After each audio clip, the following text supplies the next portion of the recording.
Beware the night fields, for they harbor all manner of dark creature. Beware the night fields, as they confuse and enshroud any who dare enter. Beware the night fields. Within them lies nothing but vile intent. Beware the night fields. This is the poem that an entertainer named Campfire Joe recited to the party. Argo, the lizard folk druid, Franklin, the turtle fighter, and Jim, the half-elf bard. The party thought that the poem was a little silly, with Franklin even making a joke about a werecorn in the night fields. Half corn, half beast. They thought it was just a silly story to frighten children. Campfire Joe simply chuckled and agreed with them. Although, a few weeks later, the party is many miles away on another adventure. After protecting a village from a pack of ghouls, they ask the villagers about the ravenous undead. One of the elders tells the party that the ghouls have been a problem for some time, and that they roam the surrounding area. The village elder pulls them aside and tells them a rumor he heard about an old manor a few days' ride away from the village. This place is called Elgon Manor. Some say it's an abandoned house with a lost fortune just waiting to be taken.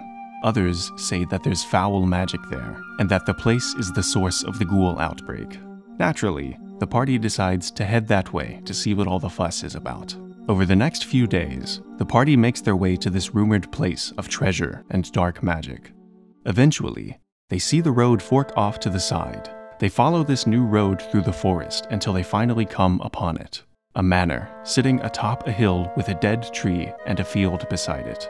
When they enter the manor's grounds, they each feel a distinct chill run down their spines as a cold breeze briefly picks up. After continuing forward for a bit, they see someone walking toward them. When the figure approaches them, it is revealed to be a skeleton wearing farmer's clothes. The skeleton introduces himself as the groundskeeper. He then bluntly tells the party that when they entered the manor's grounds, their souls were taken by the master of the manor, and that they'll be monsters by dawn, just like the rest. The party tries to ask him some questions for clarification, but he walks away to tend to the crops. The party is kind of puzzled and doubtful, but they remember the elder's words about this place being the rumored source of the ghouls. Combining that with the strange chill from earlier, and the groundskeeper's cryptic statement, they almost start to believe it. So suspecting that their souls may indeed be lost to this master, they decide to continue with their investigation. Upon closer inspection, they can see that the manor has fallen into disrepair. Broken windows, holes in the walls and roof, foliage creeping up the sides. They knock on the doors, but there is no answer, and they don't hear any noises coming from within. So they summon some inner courage, open the doors, and head inside. They're met with what seems like a pretty unassuming foyer at first, but before they have a chance to look around, the doors shut behind them, though they're not locked. While the party tries to figure out how they want to interpret that, they see a face begin to emerge from the wall. The mysterious face pleads with them to find his 3 messages on the first floor, claiming that they will lead to treasure. The face then recedes back into the wall. They've now had 2 different people give them 2 equally cryptic messages. Since they're still not sure what to make of all of this, they delve deeper into the manor. The first room they come to is the living room. It seems like it was probably very nice before the house fell into its current state. There is a couch and some nice chairs circled around a fireplace, a fancy chandelier, and some suits of armor on both sides of the door. Jim is immediately suspicious of the armor and decides to poke one of them, assuming it will spring to life. But, to the bard's surprise, when he pokes the armor, one of the crystals from the chandelier flies towards him. Thankfully, this isn't the first time Jim's been shot at, so he's able to easily dodge out of the way. While the chandelier uses Jim for target practice, Argo decides to investigate the fireplace. At first, all he sees is dust and ash, but with his keen lizard eyes, he spots a scrap of paper buried within. He reaches down and retrieves it.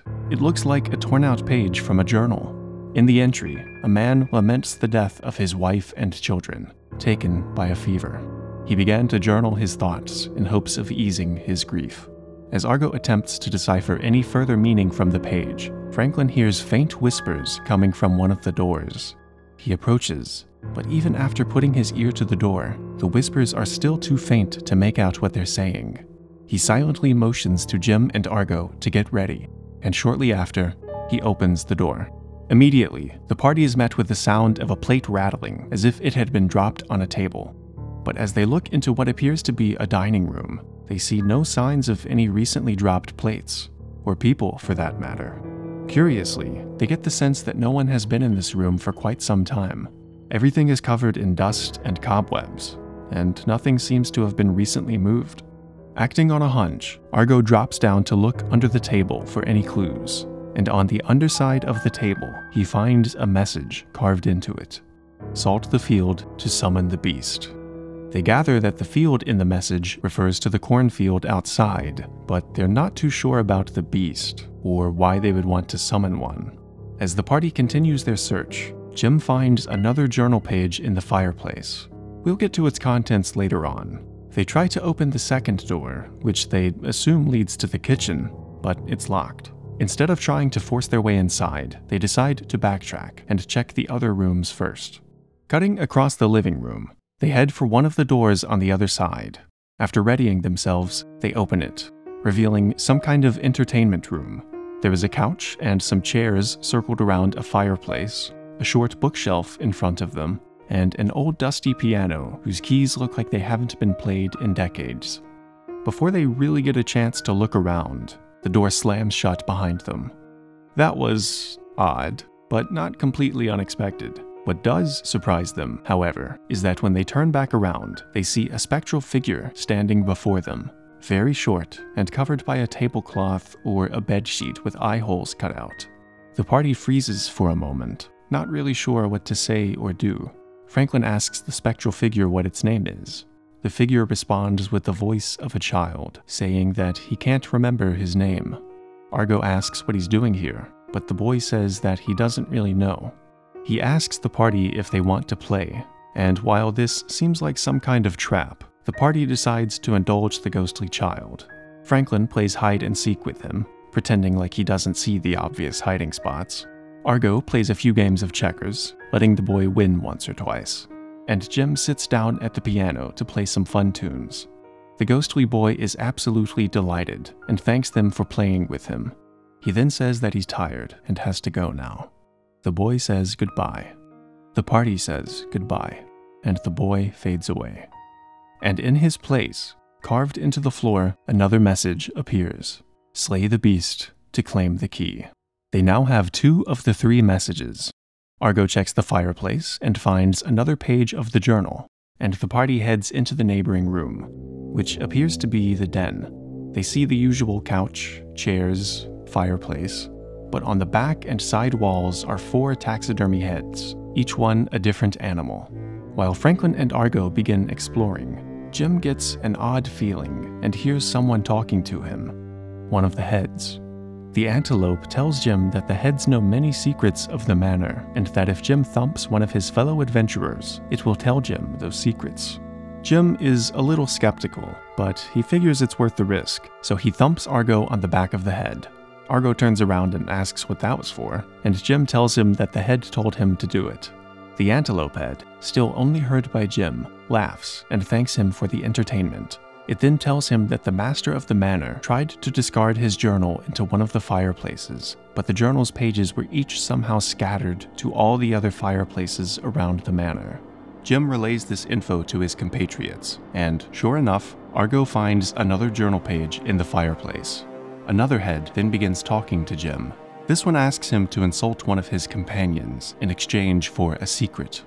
Jim takes a moment to think of something, then tells Franklin that he thinks his shell is dumb. Franklin is a little upset at the bard's cutting words, but he understands, as this will lead to more secrets. The moosehead laughs and tells Jim that there is some treasure hidden in the books by the busts. Jim tells the party what he was told, and Franklin walks over to the books to find a keyring hidden inside.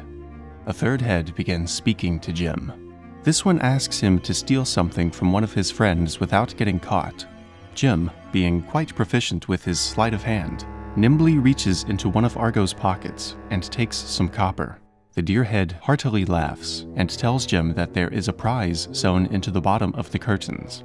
Jim reaches down and finds a magic item sewn into the curtains just as the deer head said, a pouch of tiny pebbles that create auditory illusions when thrown.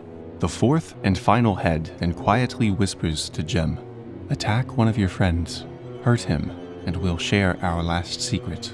Jim stands back up and reluctantly tells Franklin what the ram head said. Franklin agrees and readies himself. Jim draws his sword and slices into Franklin. As Argo heals Franklin's wound, the ram head laughs hysterically and thanks Jim profusely. It then tells Jim that if one of them writes down something they're ashamed of in the Master's study, they'll find a hidden message.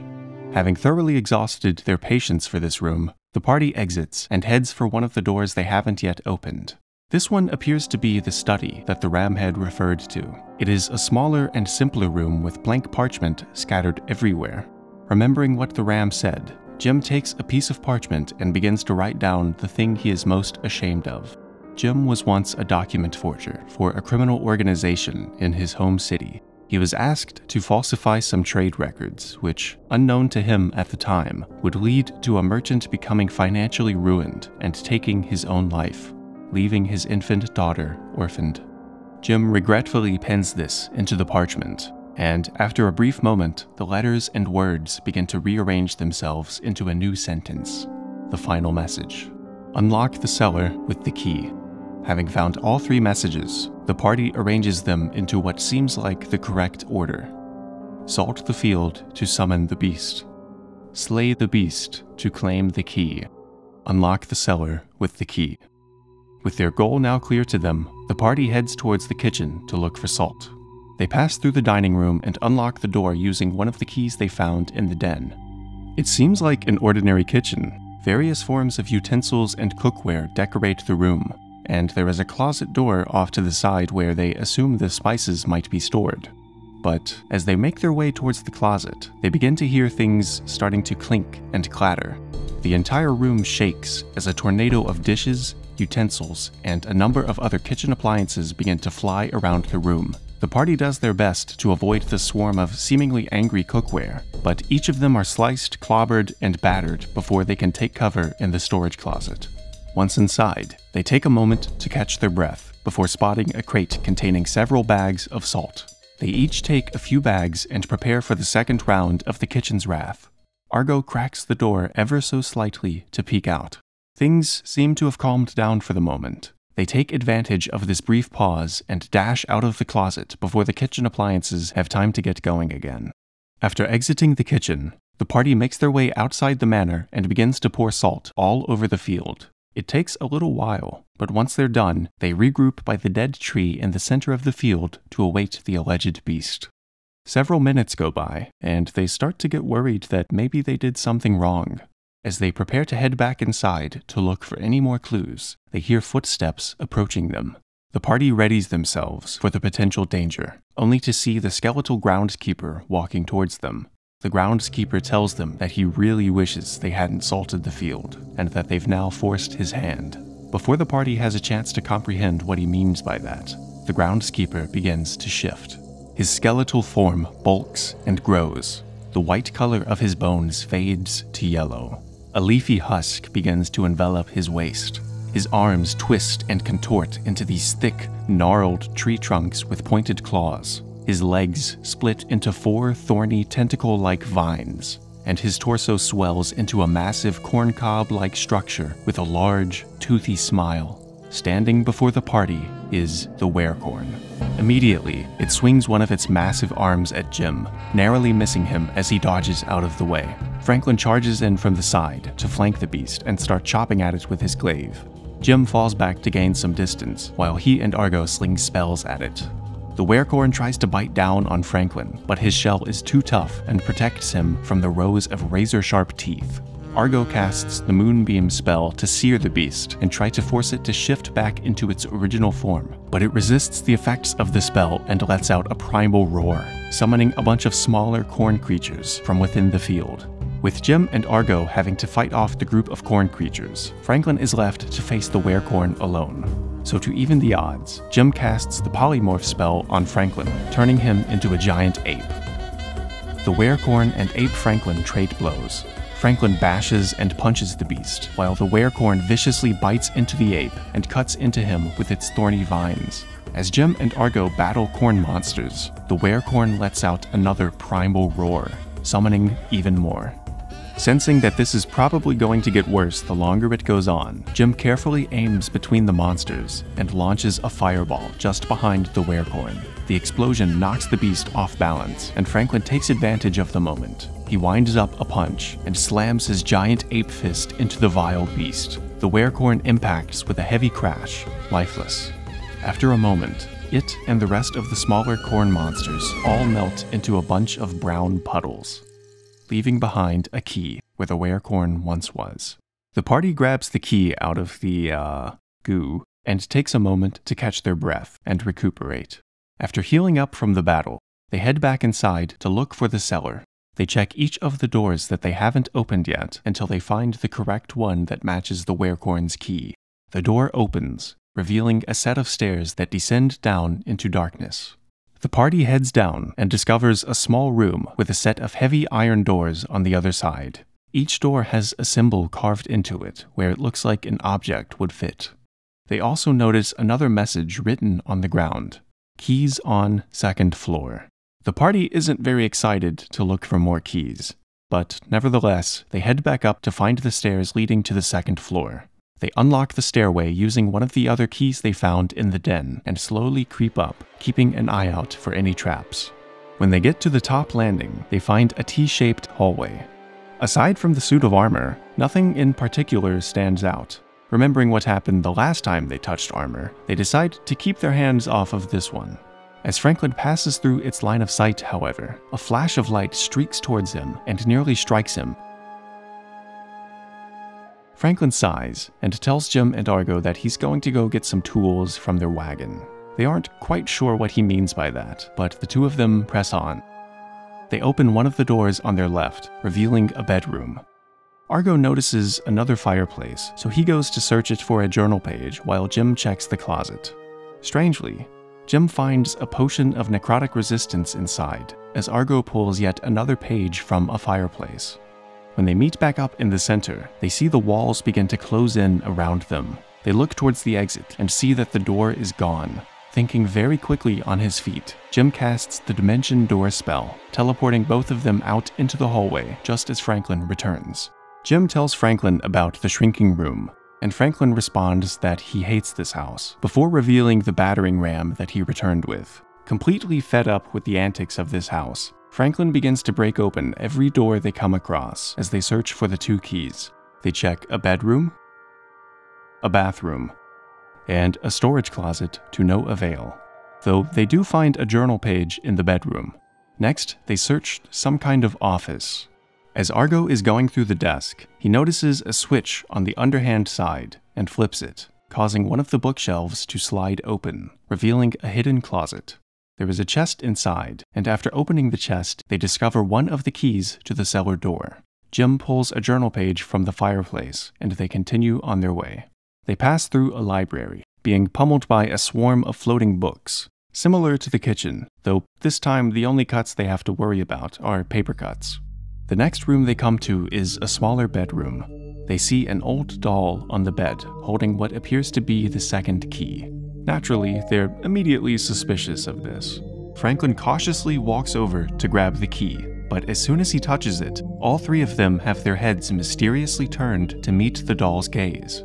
They all blink at the same time, and when they open their eyes, the doll is in a different part of the room. Jim is not a fan of that, so he casts the Mage Hand spell to float a magical hand over to retrieve the key. The hand grabs the key without issue, while Argo retrieves the final page of the Master's journal, and they exit the room. Now that they have all of the pages, they assemble them into the correct order in hopes of learning what happened here. The Master's wife and children died from fevers, so he began this journal as an attempt to help ease his grief. He walked the grounds of his estate to help clear his thoughts as they were eating at him. One day, he was in the nearby woods when he came across an old woman who had set up camp. The woman claimed to know many things, including the Master's recent loss. The master assumed she must either be a charlatan or a witch, and told her to leave his land before then heading back to his home.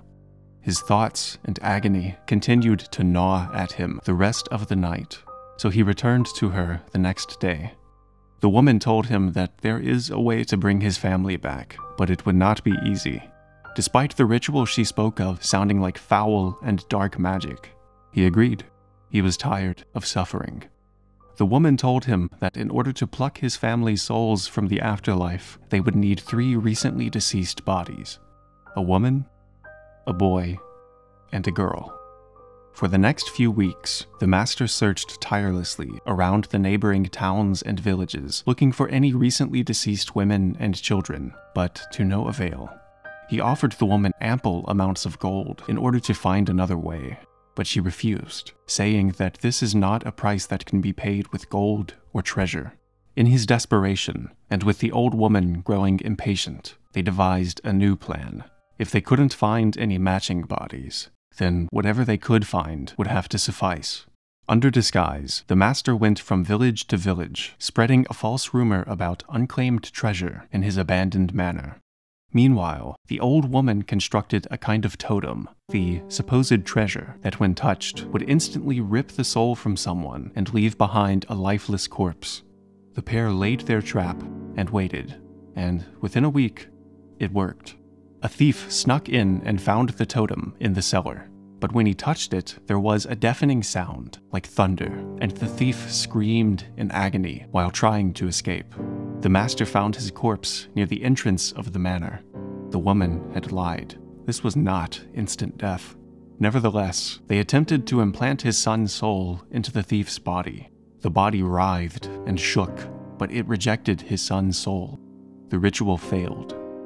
In the following weeks and months, more thieves tried their luck, and the totem's range of influence grew with each one. The second thief died shortly after entering the cellar, not even touching the totem. The third died in the living room, and by the time of the last journal page, it had spread to the area outside the manor. The trespassers no longer cried out in pain when their souls were taken, but they could feel that something was missing. They would die hours later. Somehow, the woman's magic protected the master, but with each soul taken, the house grew stranger. Voices coming from the walls, strange flashing lights. The master could feel the manor playing tricks on him. The guilt of all the dead began to weigh heavily. After losing their souls, the bodies would reanimate and turn feral. Their skin faded to a deathly gray, their nails grew long and black, and they became aggressive, feeding on anything that moved. The master grew worried that this could spread to the nearby towns and villages. In his final entry, he wrote that he would go down to the cellar to end this madness. For the last sentence, he begged for his family's forgiveness. Now knowing what transpired in this wretched place, the party makes their way to the cellar to both reclaim their souls and put a stop to the dark magic that enshrouds the manor. Jim hands Franklin the potion of necrotic resistance. It will probably be useful for whatever's to come. They put the keys in the matching slots, and after a brief moment, the doors swing open, finally revealing the cellar. They find that it's almost entirely flooded with murky water, except for a strip of ground cutting across the middle. There are piles of rubble both in the water and in the very center of the room. The party jumps in to get a better look. As soon as they touch the water, the pile of rubble in the center of the room begins to shift and move. It is vaguely humanoid in shape, consisting mostly of stone, but there are parts of it that look like flesh. There are small cracks where a dull purple light shines from within, and they see a face in the torso, very similar to the one they saw when they first entered the manor. The face speaks, begging the party to kill him and end the madness. Needing no further encouragement, the party charges in. Franklin and Argo approach from the sides to flank the master, while Jim goes for the pile of rubble to keep some distance and stay out of the water. Franklin begins to carve at the abomination with his glaive, while Argo ignites his scimitar with the Flame Blade spell, and does the same. The master responds in kind, slamming both Franklin and Argo with slow but powerful strikes. As Jim slings spells at the Master, he notices movement in the water, and 3 ghouls stand up from within and begin trudging towards him. The Master begins to wind up a heavy attack aimed at Franklin, but Argo uses his wild shape to turn into a giant snake and constrict around him, restricting his movement. As Argo squeezes into the abomination, a wispy beam of energy links Franklin and the Master together, transferring part of the damage that the Master takes to Franklin. Argo releases his grip, and the 2 party members back away to gain some distance and let the strange effect fall off. Meanwhile, Jim battles with the ghouls as they swarm him on his tiny island of rubble, doing his best to keep them from overwhelming him. The link between Franklin and the Master dissipates, but the Master lets out a wailing roar. Franklin and Argo are put into a trance-like state and slowly walk towards the massive abomination. When they snap out of it, they see that the Master is charging up energy for something big. Franklin realizes that he doesn't have enough time to get away, so he drinks the potion of necrotic resistance right before a massive wave of deathly energy pulses out from the Master. While very powerful and painful, the blast's damage to Franklin is reduced thanks to the potion, though Argo takes enough damage to knock him out of his snake form. Jim calls out for assistance as he is now being overrun by the ghouls.